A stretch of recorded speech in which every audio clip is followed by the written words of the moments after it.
Here is a comprehensive, emotionally charged story written in a long-form narrative style, suitable for a deep storytelling YouTube video. Hook and introduction. You never know when the person you save might actually be the one saving you. Looking at the woman standing at the head of the boardroom table today, commanding the respect of the city's toughest investors, you would never guess that just 3 years ago, I found her shivering behind a dumpster, wrapping her infant in newspapers to survive. We live in a world that teaches us to look away, to roll up our windows, and to ignore the pain on the sidewalks. But my 6-year-old daughter taught me that true wealth isn't what you have in the bank, it's how much warmth you can give when the world turns cold. Before we dive into this life-changing story, if you believe that one act of kindness can change the world, please hit that like button and subscribe to the channel. It helps us share more stories that touch the heart. Now, let me tell you how a freezing night changed my life forever. The story. The silence inside the back seat of a Maybach is absolute. It is a vacuum-sealed chamber of luxury, designed to keep the noise, the grime, and the reality of the city out. I, Julian Thorne, CEO of Thorne Dynamics, had spent the last 5 years of my life perfecting that silence. Since my wife, Elena, passed away, I had built walls around myself and my daughter, Mia, that were taller and thicker than the skyscrapers I owned. We were safe. We were wealthy. And we were incredibly alone. It was Christmas Eve, the kind of night where the air feels like broken glass against your skin. The city was being battered by a blizzard that the weathermen had called historic, but to me, it was just traffic. I tapped on my tablet, reviewing the acquisition numbers for a tech startup I planned to buy in January. Beside me, 6-year-old Mia was pressing her face against the cold glass of the window, her breath fogging up the view of the holiday lights blurring past. "Daddy," Mia whispered, her voice cutting through my concentration. I didn't look up from the spreadsheet. "Just a few more minutes, princess. Then we'll be at the penthouse, and we can open one present." "No, Daddy, look," she insisted, her voice trembling. "Stop the car. Please." I sighed, finally locking the screen of my tablet. "Mia, we can't stop. The roads are dangerous, and safety is our." "Daddy, her baby is freezing." Mia screamed, a sound of pure, terrified empathy that shattered my composure instantly. I signaled my driver, Marcus, to pull over. He hesitated. This wasn't a good neighborhood, but he eased the heavy car to the curb. I looked out the window to see what had upset my daughter. At first, I saw nothing but the swirling white snow and the dirty brick of an alleyway. But then, movement caught my eye. Huddled into the recessed doorway of a boarded-up electronics store sat a figure. It was a woman, wrapped in layers of mismatched, thin fabrics. She wasn't begging. She wasn't holding a sign. She was curled around something in her lap, her body acting as a human shield against the biting wind. Before I could stop her, Mia had unbuckled her seatbelt and opened the door. The wind roared into the car, carrying snowflakes that melted instantly on the leather. "Mia!" I shouted, scrambling out after her. My Italian leather shoes crunched into the gray slush. The cold hit me like a physical punch, instantly soaking through my suit. Mia was already standing in front of the woman. I rushed over, my protective instincts flaring, ready to pull my daughter away from a potential threat. But as I drew closer, the scene before me stopped me dead in my tracks. The woman looked up. Her lips were blue, her skin pale and cracked from the dry cold. Her eyes, however, held a fierce, terrifying clarity. She was holding an infant, no more than 6 months old, tight against her chest. She had opened her own coat, exposing herself to the elements, just to keep the baby against her skin warmth. The baby was silent. Too silent. "Please," the woman whispered. Her voice was like grinding stones. "He stopped crying an hour ago. I think he's going to sleep." Every parent knows what that means. In the cold, sleep is the precursor to death.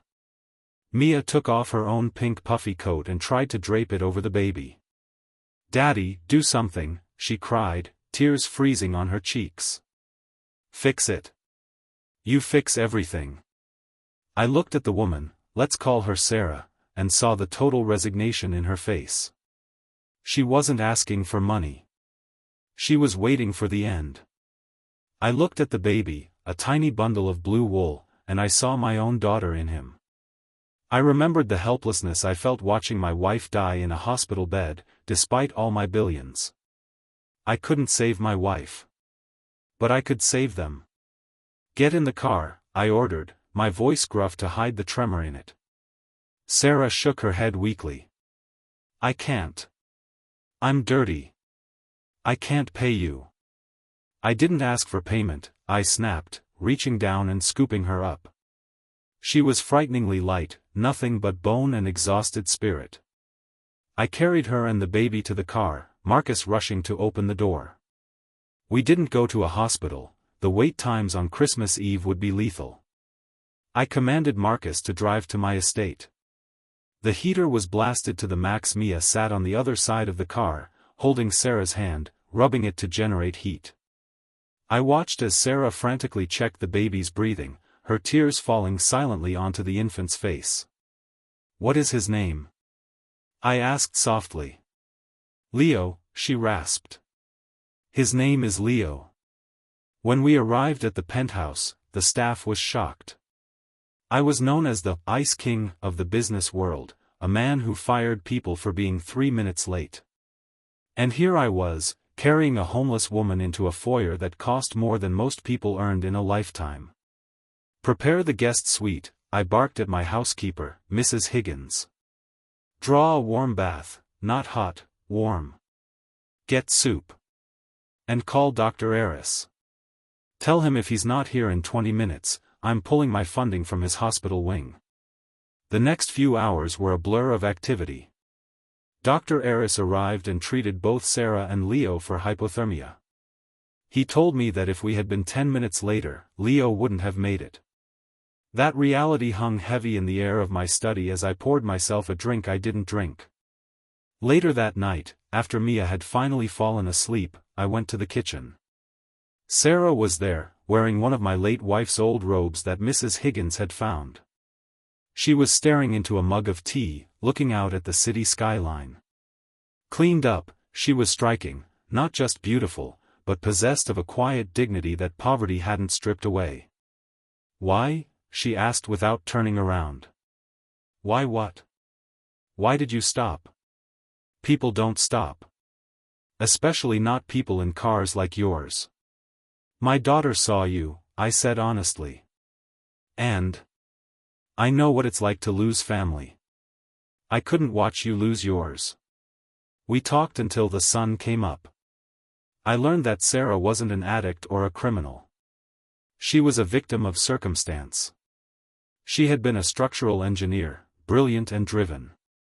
But when her husband died in a construction accident, the legal battles drained their savings. Then came the depression, the layoff, the eviction. Without a fixed address, she couldn't get a job. Without a job, she couldn't get an apartment. It was the vicious cycle that traps millions. "I just need a chance," she said, her eyes burning. "I don't want charity. I want to work. I want to build again." I offered her a deal. She would stay in the guest house as a live-in companion for Mia, who was already attached to her, while she got back on her feet. In exchange, I would give her a junior consulting position at my firm. The skepticism from my board of directors was immediate. When I brought Sarah into the office 2 weeks later, whisperings of "charity case" and "CEO's pet project" filled the hallways. They didn't see the engineer, they saw the homeless woman. The turning point came 3 months later. We were bidding on the massive restructuring of the city's bridge system, a $1 billion contract. My top architects presented a flashy, expensive design. The city council looked unimpressed, the budget was too high.